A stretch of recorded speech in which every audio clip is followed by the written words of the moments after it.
After coming through a blazing hot real estate market over the last few years, where homes had offers on them within minutes, where buyers had to waive appraisals, waive inspections, waive just about anything that they could to be the winning bidder on a house, we are seeing reports that many buyers have remorse over the home that they purchased.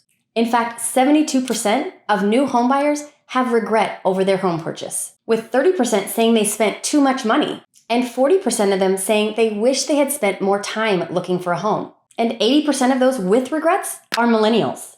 So let's talk about those regrets and how you can avoid them if you're looking to buy a home, and how you can do things maybe differently in the future. Because the reality is, it doesn't really matter what market you're buying in. Many of the regrets that buyers have can all be avoided with the proper planning, education, and strategy to stick to. So 40% of people regret their purchase because of the amount of maintenance it takes. Now, this must be planned for when you are looking at homes, because most first-time home buyers are going to be looking at homes that maybe are fixer-uppers or at least need some maintenance. And this is mostly because of the price point.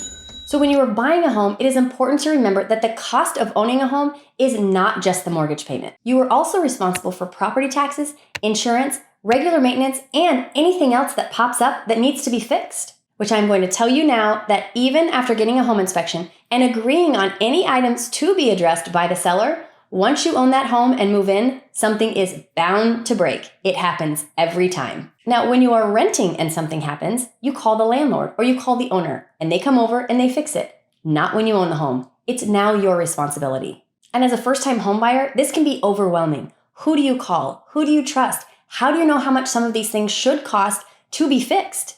Now, if you're handy, that's great, and it's going to save you money, but that is not everyone. So that if that's not you, you have to make sure that you're prepared for things like that. Now, one of the other things you can do when you're buying a home to help with some of these unforeseen maintenance costs is get a home warranty. These can really be helpful if you have a plumbing leak or an air conditioning or heating issue or a problem with any of your appliances. To have them come out, it's going to cost you $70 to $80. They're going to look at the problem and they're going to fix it. Now, these can really save you money, but I am not going to lie, they can also be a very big pain to deal with. There is a lot of fine print that you need to be aware of, and each company handles things differently. And oh, by the way, if something is an emergency, they are not an emergency service. So you will likely still have to call another company if something goes out, like your air conditioning unit in the summertime, to have them come out and address it right away. Overall, these kinds of companies can save you a lot of money. One thing you have to do is remember that you have it and remember to use it. Now, this is usually something you get when you're buying the home, and it lasts for a year. But what you can also do is after that year is up, you can elect to pay it and have it continue. Now, the other thing to remember is that everything in a house has a lifespan. Roofs can last 15 to 25 years. Air conditioning units can last 10 to 15 years. Some can last 20 plus years, but they're usually running on borrowed time. Water heaters will last 10 to 15 years, and appliances will usually last about 10 to 15 years as well, unless they are avocado green, and then they will last forever.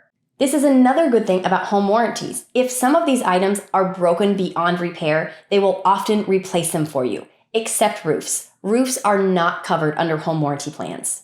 Again, it is important to read the fine print because I can tell you when we moved into our new house, our water softener broke. And unbeknownst to us, they only covered $500 of the water softener replacement. So we took the $500, paid the additional, and had a new water softener put in. But I thought it was just like all the other appliances, and I thought they were going to replace it like for like, and that didn't happen because I hadn't totally read the fine print about water softeners. So it doesn't take care of everything, but it does take care of a lot. But if you opt to not have a home warranty, make sure you are budgeting for these items because what I can tell you is that they will break, and they will break at the least convenient time.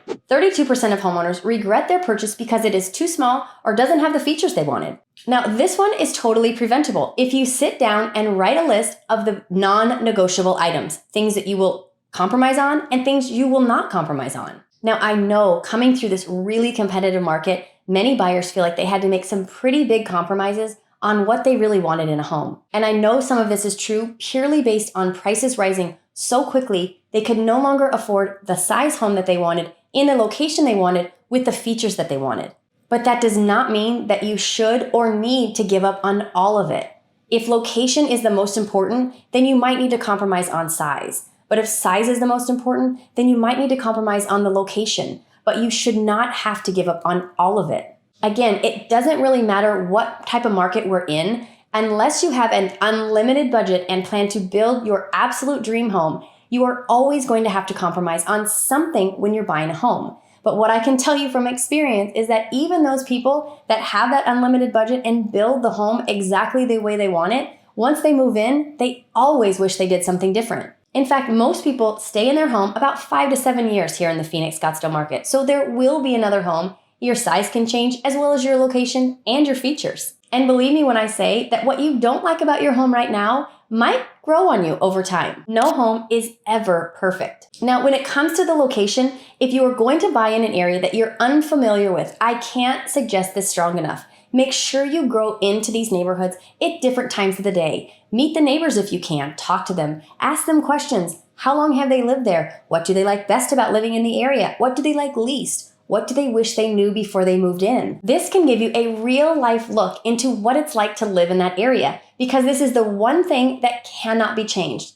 the location, and it should not be overlooked. Now, 28% of people have regrets because their mortgage is too high. Now, this can be because they didn't get the best rate or they stretched themselves too far. When you are looking for a loan, it is best for you to shop around. Ask a lender, find out what that rate's going to be. Take that rate to the next lender. Share it with them. They will likely beat it. After you've talked to a few different lenders, if there's one lender that stands out that you really liked and felt you can trust, take the best rate that you have, go back to that lender. They will likely beat that other lender's rate. The reason I say this is because just like a real estate agent, it is important for you to like and trust them. It is just as important for you to like and trust your lender. And by doing this is a way to ensure you are getting the absolute best rate that you can possibly get. Now, if you've stretched yourself too far, this is usually because you didn't stick to a strict budget. Now, I will often tell my clients to stretch themselves on their mortgage payment just a little, maybe $100, $200, depending on what their circumstances are, but never stretch themselves so much that it is painful when they make their mortgage payment every month. Because you also have to remember what we talked about earlier, to budget for unexpected costs and make sure that you've got enough money left over to put some aside for those things. Now, it's hard to call housing a bad investment when you take a look at this chart and you see that typically every year, home prices have gone up every single year. And homeownership is called one of the best ways to create wealth in America. Now, when you look at homeownership, you can look at it almost as a forced savings account, wherein you pay your mortgage and a portion of that mortgage is like paying yourself. Now, when you're looking to buy, the question often comes up, should I buy or should I rent? And the real question comes down to, well, which is going to cost you more money? I can tell you that for the past 2 years, it was a lot less expensive to buy than to rent. Now that has shifted just a little bit over the last few months, but overall, it is still less money to buy than rent. Then you have to take into consideration that when you're paying your monthly payment on a mortgage, that is a fixed payment versus your rent, it is only fixed for a year and then will likely go up. But everyone's situation is different. And for some, right now, renting is going to be a better option. It is hard to look at what we have just come through and not feel like you have overpaid for your house. I get that. But if you can still make your monthly payment and are comfortable, then you should be just fine. So just remember that real estate is a long-term hold. So even if you lose a little equity in the short term, in the long run, you will end up okay. Some of the other things to really consider is when you're talking to a lender, they're going to tell you what you can qualify for. Does that mean that's what you have to take? No. I often tell my clients, don't worry about what the loan amount is. Worry about what the mortgage payment is, because that's what you're going to have to pay every single month. And that's what you need to make sure you can afford. Then on top of that, just make sure that you still have the ability to put away a little bit for a reserve. Should anything change in your life, you have some money set aside so that things don't get really stressful really quickly. Buying a home is stressful, so going into it with eyes wide open is always the best. Know that you are always going to have to compromise on some things while also staying within your budget. If you'd like to see where you should be buying right now, take a look at this video right here. If you have any questions at all, please feel free to reach out to me. As always, I thank you for watching, and I'll see you next time.